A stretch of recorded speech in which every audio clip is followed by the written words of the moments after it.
दोस्तों स्वागत है आपके अपने YouTube channel MS GK GS study में। तो दोस्तों आज आपको मिलेगी एक बेहतरीन सी क्लास साइंस की। साइंस में बहुत से प्यारे प्रश्न हैं और यह एग्ज़ाम में आते हैं, यानी जो रेलवे के जितने भी एग्ज़ाम होते हैं उन सभी में साइंस के क्वेश्चन आपको देखने को मिल ही जाएंगे। ये बात किसी से छिपी नहीं है। तो साइंस के प्रश्न बहुत ही इंपॉर्टेंट होने वाले हैं और वीडियो को अंत तक देखना है। क्लास में भागना नहीं, क्लास से एकदम छुटकारा नहीं पाना है। क्लास में अंत तक जुड़े रहना है, तभी आपके समझ में आएगा। और एकदम जो बच्चे NTPC की तैयारी कर रहे हैं, आगे आने वाले पेपर की तैयारी कर रहे हैं, जो बच्चे इसमें पेपर दे रहे हैं, उनके लिए यह क्लास रामबाण होने वाली है, इतना समझ लीजिए आप। ठीक है दोस्तों, हाँ, तो इस क्लास को अंत तक देखना है, बिल्कुल मिस नहीं करना है इस क्लास को। तो चलिए क्लास को शुरू करते हैं, लेकिन क्लास को शुरू करने से पहले आपसे एक छोटी सी विनती है, प्लीज़ इस सेशन को शेयर कर दीजिएगा। और अभी तक आपने इसको लाइक नहीं किया तो प्लीज़ इसको लाइक कर दीजिएगा और अपने सभी ज़रूरतमंद मित्रों के पास इसको शेयर भी करना है आपको, और लाइक भी करना है और सब्सक्राइब करना है। ठीक है दोस्तों, आप लोग प्लीज़ छोटा सपोर्ट कर दीजिए ना। आप लोग सपोर्ट करेंगे तभी तो काम चलेगा। आप लोग हमारा सपोर्ट करिए, हम आपका सपोर्ट करते हैं, तभी काम चलेगा। ठीक है दोस्तों, हाँ, चलिए देखते हैं प्रश्न की तरफ। प्रश्न बहुत ही बेहतरीन रहने वाले हैं आज, तो क्लास में बिल्कुल अंत तक बने रहना है, क्लास को छोड़ना नहीं है। ठीक है दोस्तों, हाँ, चलिए देखिए।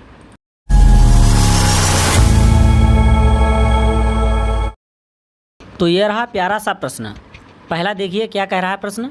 मनुष्य के सुनने की क्षमता कितनी होती है? इंग्लिश वाले what is the hearing ability of a human being.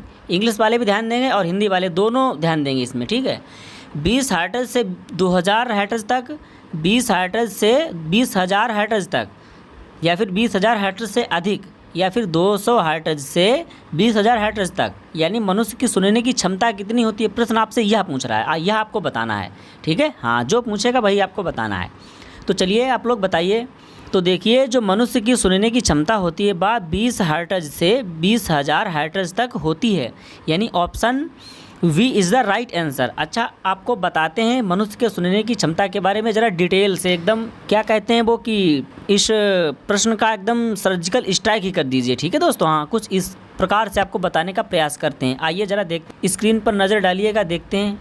देखिएगा होता क्या है कि जो ध्वनि तरंगों की आवृत्ति को हर्ट्ज कहते हैं। एक बात तो आप पहले ये जान लीजिए, यानी जो ध्वनि तरंगे होती हैं उनकी आवृत्ति को हर्ट्ज कहते हैं। इंग्लिश में HZ में लिखा जाता है। ठीक है दोस्तों, या मापा जाता है, आप इस प्रकार देख सकते हैं। अच्छा, 1 हर्ट्ज का मतलब क्या होता है ये भी आप जान लीजिए। 1 हर्ट्ज का मतलब होता है 1 सेकंड में 1 कंपन। ठीक है दोस्तों, यानी 1 हर्ट्ज बराबर 1 सेकंड में 1 कंपन। ठीक है, हाँ।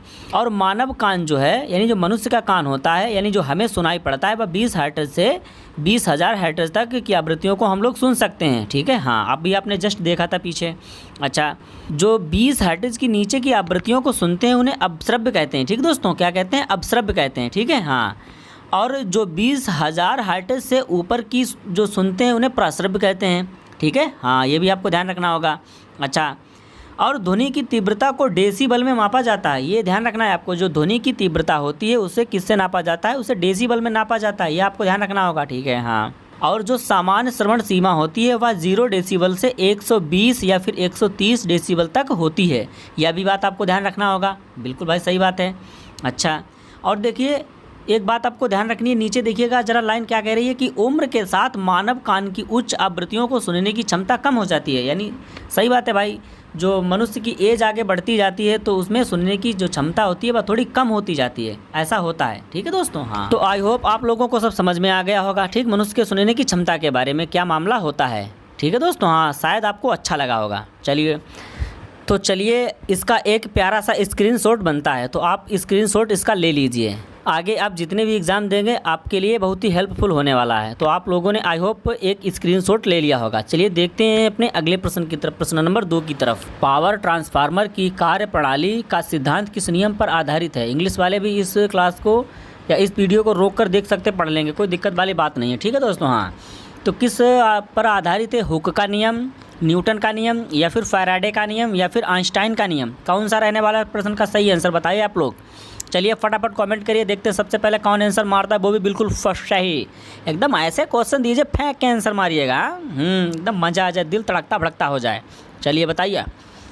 चलिए देखिए दोस्तों, जो फैराडे का नियम है, ठीक है, उस पर ट्रांसफार्मर की कार्यप्रणाली सिद्धांत जो है लागू रहती है। ठीक है, हाँ, यानी option C is the right answer, Faraday का नियम। ठीक है दोस्तों, हाँ, फैराडेज लॉ। आगे देखिए प्रश्न नंबर 3 की तरफ। एक भारी नाभिक के दो हल्के नाभिकों में टूटने की प्रक्रिया को क्या कहते हैं?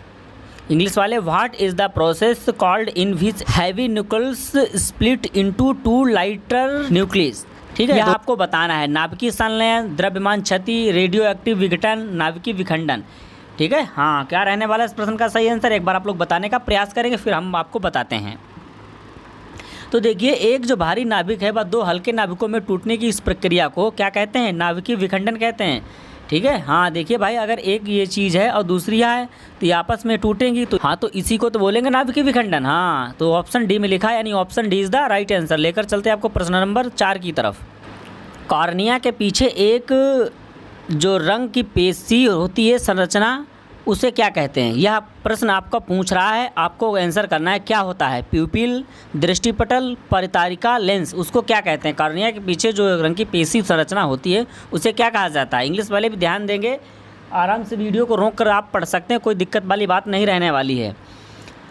तो चलिए आप लोग फटाफट कमेंट करके हमें बताइएगा, आप लोगों ने खूब पढ़ा होगा और साइंस के भर भर के क्वेश्चन पूछे जाते हैं रेलवे में, इतना ध्यान रखना है आपको। हाँ, वह होती है परितारिका यानी आइरिस, इसको इंग्लिश में बोलते हैं, यानी option C is the right answer. आइए आपको एक रूबरू कराते हैं एकदम मानव नेत्र के इमेज में, और फिर आपको बताते हैं एक एक बारीक तरीके से कि क्या होता है। और यह आइरिस यानी जो परितारिका है, यह कहाँ पर हमें देखने को मिल जाती है? मानव नेत्र में। तो देखिए दोस्तों, सबसे पहले शुरुआत करते हैं। तो देखिए, यह है मानव नेत्र का एक बेहतरीन सा चित्र, और आप इसमें समझने का प्रयास करेंगे बहुत अच्छे तरीके से। देखिए दोस्तों, यह जो पीली जो रेखा दिखाई पड़ रही है, लाइन, इसको बोलते हैं दृष्टिपटल। ठीक है दोस्तों, हाँ, और यह यहाँ पे जो लास्ट में नीचे आती है, इसको बोलते हैं दृढ़ तंत्रिका। ठीक है दोस्तों, हाँ, और देखिए यह छोटी सी जो आपको दिखाई पड़ रही है, यह पच्छाभ पेशियाँ होती हैं। अब आ जाइए यहाँ पर, ये जो पुतली टाइप में आपको दिख रही है, ये होता है क्रिस्टली लेंस। ठीक है, जिसको हम क्या बोलते हैं? लेंस बोलते हैं। ठीक, क्रिस्टली लेंस, यहाँ पे क्रिस्टल टाइप में कुछ होता है। और फिर यहाँ पे देखिए दोस्तों, होता है नेत्रोद होता है, ये साइड में आपको दिख रहे होंगे। ये समझ में आ रहा नहीं आ रहा? बिल्कुल आ रहा होगा। तो देखिए, ये आपको सफ़ेद सी पट्टी नज़र आ रही है, यह होती है श्वेत मंडल। ठीक है, यानी इसमें श्वेत प्रकाश होता है। और ये जो होती है गोल गोल टाइप में जो हमें काली देखने को मिलती है, ये होती है पुतली। और जस्ट इसके पास में होती है परितारिका, इसे ही आइरिस बोलते हैं। ठीक है दोस्तों, हाँ, इसे ही आइरिस बोलते हैं। तो आई होप आप लोग बेहतरीन तरीके से समझ गए होंगे। आइए आपको दिखाते हैं मानव नेत्र का नामांकित चित्र जो एकदम रियल है। ठीक है, आप वह देखने में कैसा लगता है आपको? देखिए, स्क्रीन पर नज़र डालिएगा आप लोग। देखिए, यह है मानव नेत्र, देखिए कैसा लग रहा है दिखने में। हाँ, बेहतरीन है ना? दिखावे का कुछ और है और बनावे का कुछ और है। चलिए कोई बात नहीं भाई, ये है तो है। चलिए, आई होप आप लोग बेहतरीन तरीके से समझ गए होंगे। अरे इसी बात पे लाइक ठोक दीजिए ना भाई, इतनी अच्छी क्लास चल रही है। हाँ, चलिए लाइक मार दीजिए फटाक से। चलिए देखते हैं अगले प्रश्न की तरफ। 1 मीटर में कितने माइक्रोन होते हैं? इंग्लिश वाले, how many micron are there in 1 metre? यह आपको बताना है। 10,000, 1,000 या फिर 10 लाख या फिर 1 लाख, यह आपको बताना है। यानी कौन सा इसमें प्रश्न है सही, जो 1 मीटर में कितने माइक्रोन होते हैं, यह आपको बताना है। आंसर करिएगा आप लोग। तो देखिएगा, 1 मीटर में होते हैं 10 लाख माइक्रोन, यानी 1 मीटर बराबर 10 लाख माइक्रोन होते हैं। कहाँ लिखा है भाई? देख लीजिए, ऑप्शन में बहुत जीरो हैं। समझ में नहीं आ रहा कौन सा है कौन सा नहीं? तो देखिए भाई, option C is the right answer. यही है ना? हाँ, बस यही है, 10 लाख। ठीक है, तो चलिए देखते हैं अगले प्रश्न की तरफ। जब दूध दही में परिवर्तित होता है तो यह किस प्रकार का परिवर्तन होता है? इंग्लिश वाले, when milk turn into curd what kind of change is it? ठीक है, बताइएगा कौन सा प्रक्रिया होती है? रासायनिक परिवर्तन, समतापी परिवर्तन, भौतिक परिवर्तन या फिर उत्क्रमणीय परिवर्तन? कौन सा परिवर्तन होता है? यानी जब दूध से दही बनता है तो कौन सी प्रक्रिया होती है, यह आपको बताना है। गाँव में खूब बनाया होगा लोगों ने दूध, लेकिन पता नहीं है। क्यों नहीं पता? चलिए आज आप जान लीजिए। तो देखिए दोस्तों, वह रासायनिक परिवर्तन होता है, यानी जब दूध जो है वह दही में कन्वर्ट होता है तो उसमें कौन सी प्रक्रिया होती है? रासायनिक प्रक्रिया होती है, यानी केमिकल चेंजेस होते हैं। इस कारण दूध जो होता है वह दही में परिवर्तित हो जाता है। ठीक है, अब देखिए अगले प्रश्न की तरफ देखते हैं। निम्नलिखित में से कौन से विकल्प में सभी संक्रमण धातु हैं? यानी आपको बताना है कि संक्रमण धातु कौन सी हैं। ऑप्शन में देखिएगा, Na, Mg, Al, Mn। ठीक है, देखिए बी में क्या है? HENEARAU, और सी में देखिए क्या है? FClBrI, डी में CuFeNiTi। यानी आपको बताना है कि संक्रमण धातु कौन सी है। इसमें थोड़ा आप गड़बड़ा जाएंगे, हमें पता, गच्चा खाने वाले हैं आप इसमें। हाँ, हमें पता है, फिर भी कोई बात नहीं, हम बताते हैं आपको। ऐसी बात क्या है भाई, जहाँ आप गिरेंगे हम वहाँ आपको उठाएंगे। ठीक है, हाँ चलिए। तो चलिए देखिए, पहले तो आपको बताते हैं कि इस प्रश्न का सही आंसर है ऑप्शन डी, यानी CuFeNiTi। Option D is the right answer. अच्छा, संक्रमण धातु जो होती हैं, ठीक है। ऐसा अच्छा, इसका प्रतीक क्या होता है? तो दोस्तों ये प्रतीक हैं, ठीक है। जैसे कि Cu यानी ये किसका प्रतीक हो गया? कॉपर का। Fe किसका हो गया? लोहा का।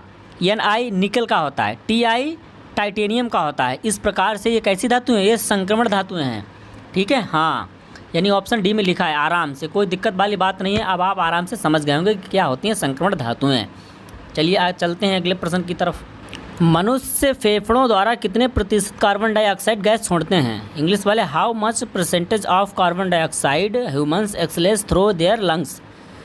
इंग्लिश वाले भी आपने देख लिया। बताना है आपको, जो मनुष्य हैं वो अपने फेफड़ों के द्वारा कितने प्रतिशत कार्बन डाइऑक्साइड गैस को छोड़ते हैं? 4.4%, 2.2%, 5.9%, 3.2%। यह आपको बताना है। इंग्लिश वाले कोई दिक्कत वाली बात नहीं है, ठीक है दोस्तों। हाँ, बताना है आपको कि मनुष्य जो है वो फेफड़े द्वारा अपने कितने प्रतिशत गैस कार्बन डाइऑक्साइड गैस छोड़ते हैं। तो दोस्तों इस प्रश्न का आंसर रहने वाला है ऑप्शन ए, यानी मनुष्य जो हैं वो 4.4% अपने फेफड़ों के द्वारा कार्बन डाइऑक्साइड गैस को छोड़ते हैं, ठीक है दोस्तों। हाँ, चलिए देखते हैं अगले प्रश्न की तरफ। पृथ्वी की सतह पर मापने पर एक वस्तु का भार 60 न्यूटन है और वहीं चंद्रमा पर मापने पर इसका भार क्या होगा? यह बताना है आपको। यानी जब पृथ्वी पर आप भार नापेंगे वह होगा 60 न्यूटन, और जब आप चंद्रमा पर उसी भार को नापेंगे, उसी वजन को नापेंगे, तो उसका भार क्या होगा? उसका वजन क्या हो जाएगा? तो देखिए उसका वजन हो जाएगा 10 न्यूटन। यानी चंद्रमा पर उसका वजन होगा 10 न्यूटन और पृथ्वी पर उसका वजन होगा 60 न्यूटन, ठीक है दोस्तों। ऑप्शन सी में लिखा है, इसलिए ज़्यादा कुछ दिक्कत वाली बात नहीं है। Option C is the right answer. चलिए देख लेते हैं अगले प्रश्न की तरफ, प्रश्न नंबर 10 की तरफ। देखते हैं क्या कहता है। आप लोग कमेंट वगैरह करते रहिए। हाँ, कमेंट वगैरह नहीं कर रहे हैं, ये गलत बात है। देखिए दोस्तों, अंगूर उत्पादन के लिए इनमें से कौन सा शब्द सही है? यानी आपसे प्रश्न पूछ रहा है कि जो अंगूर की खेती की जाती है उसके लिए इसमें कौन सा वर्ड सही रहने वाला है, कौन सा शब्द सही रहने वाला है? Viticulture, apiculture, pomology, sericulture. अंगूर की खेती के लिए क्या रहने वाला है इस प्रश्न का सही आंसर? बताइए आप लोग कमेंट करिए। चलिए भाई, आप लोग कमेंट नहीं करते हैं, बहुत आप लोग लेज़ी हैं। हाँ, ये गलत बात है। तो देखिए, जो अंगूर की खेती होती है वह विटीकल्चर के अंतर्गत आती है, ठीक है दोस्तों। किसके अंतर्गत आती है? विटीकल्चर के अंतर्गत। अच्छा, ये एपीकल्चर, पोमोलॉजी, सेरीकल्चर यह भी आपको बता देते हैं। तो इस प्रश्न से आपके 4 क्वेश्चन तैयार हो जाएंगे। बहुत अच्छी बात रहने वाली है। देखिए दोस्तों, एपीकल्चर होता है मधुमक्खी पालन, पोमोलॉजी होता है फलों का पालन, और सेरीकल्चर तो रेशम कीड़ों से पालन होता ही है, ठीक है दोस्तों। हाँ, चलिए देखते हैं अगले प्रश्न की तरफ। आम का वैज्ञानिक नाम क्या है? हाँ, आम का वैज्ञानिक नाम। अरे भाई, आम का नाम ले दिया तो मज़ा आ गया, क्योंकि आम का सीज़न भी चल रहा है। तो समझ लीजिए आम कितना प्यारा फल होता है। चलिए बताइए, आप लोग आम वगैरह खा रहे हैं नहीं खा रहे हैं? खा रहे होंगे ना। हाँ, क्योंकि सीज़न चल रहा है भाई। चलिए देखिए प्रश्न पर आते हैं। आम का जो वैज्ञानिक नाम है वह क्या है? मस्का डोमेस्टिका, कोकोस न्यूज़फेरा, महंगी फेरा इंडिका। इनमें से कोई नहीं, बताना है आपको भाई। तो देखिए दोस्तों, इस प्रश्न का आंसर रहने वाला है, क्या रहने वाला है? महंगी फेरा इंडिका, ठीक है। महंगी फेरा इंडिका, यानी ऑप्शन सी में लिखा है। Option C is the right answer. चलिए देखिए, ये ऑप्शन में लिखे हैं, इनके भी आपको वैज्ञानिक नाम बता देते हैं। जैसे दोस्तों, ये मस्का डोमेस्टिका, ठीक है। तो मस्का डोमेस्टिका इसका क्या नाम होता है? मक्खी को बोलते हैं, वैज्ञानिक नाम होता है मक्खी का। और वही बात करें कोकोस न्यूसीफेरा का, तो दोस्तों इसका क्या होता है? नारियल का, या जो वैज्ञानिक नाम है, ठीक है, नारियल का। आई होप आप लोग समझ गए होंगे। और यहाँ से आपके 2 प्रश्न, 1 प्रश्न से 3 प्रश्न तैयार हो गए हैं। हाँ, चलिए देखते हैं अगले प्रश्न की तरफ। यही तो मज़ा है पढ़ने में। हाँ, निम्नलिखित में से कौन सा आर्थोपेडा संघ का सदस्य नहीं है? तितली, झींगा, घोंघा, टिड्डी। कौन सा है वह आर्थोपोडा का संघ है, सदस्य नहीं है? यह आपको बताना, नहीं है बताना है, नहीं बताना है। हाँ, तो दोस्तों देखिए, घोंघा जो है यानी स्नेल, वह आर्थोपोडा संघ का सदस्य नहीं है। Option C is the right answer. और दोस्तों आप लोग लाइक वगैरह कर दीजिए, कमेंट वगैरह करिए, शेयर करिए वीडियो को ज़्यादा से ज़्यादा लोगों के पास। और चैनल पर अगर नए हों तो चैनल को सब्सक्राइब करना भी आपकी जिम्मेदारी है। आप लोग अपनी जिम्मेदारी को समझिएगा। हाँ, चलिए दिखाते हैं आपको अगले प्रश्न की तरफ, यानी प्रश्न नंबर 13 को आपको दिखाते हैं। गुर्दे की पथरी किसके कारण बनती है? What cases kidney stones? Protein का अवक्षेपण, ऑक्सालेट का क्रिस्टलीकरण, वसा का जमाव, या फिर इनमें से कोई नहीं? बताइएगा दोस्तों, गुर्दे की जो पथरी वह किसके कारण बनती है? आप लोग बताइए, हमें कमेंट करिए। देखिए सबसे पहले कौन आंसर करता है।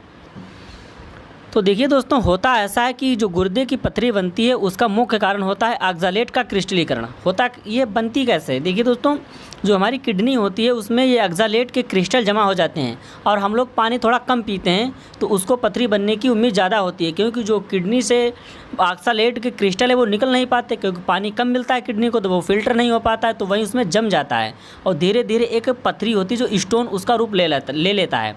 इस कारण पथरी जो होती है वो गुर्दे में पथरी बन जाती है। ठीक है, इसलिए ज़्यादा से ज़्यादा पानी पीना चाहिए, तो इसके कारण पथरी की समस्या हमें नहीं होगी।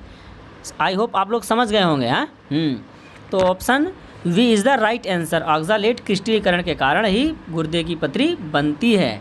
चलिए देखते हैं अगले प्रश्न की तरफ, प्रश्न नंबर 14 की तरफ। टेरिडोफाइट्स प्रजनन कैसे करते हैं? इंग्लिश वाले इसको एक बार रोक कर देख लेंगे। बीजाणुओं की सहायता से, बीजों की सहायता से, कलिकाओं की सहायता से, परागकणों की सहायता से। बताइए आप लोग। देखिए, जो टेरिडोफाइट्स प्रजनन करते हैं वह बीजाणुओं की सहायता से करते हैं। ठीक है दोस्तों, बीजाणुओं की सहायता से, with the help of spores. ठीक है दोस्तों, हाँ, यानी option A is the right answer. लेकर चलते हैं आपको अगले प्रश्न की तरफ, और यह अगला प्रश्न ही हमारा अंतिम प्रश्न होगा, क्योंकि ये दोस्तों 15 प्रश्न है, लेकिन 15 प्रश्न है लेकिन हैं बेहतरीन प्रश्न।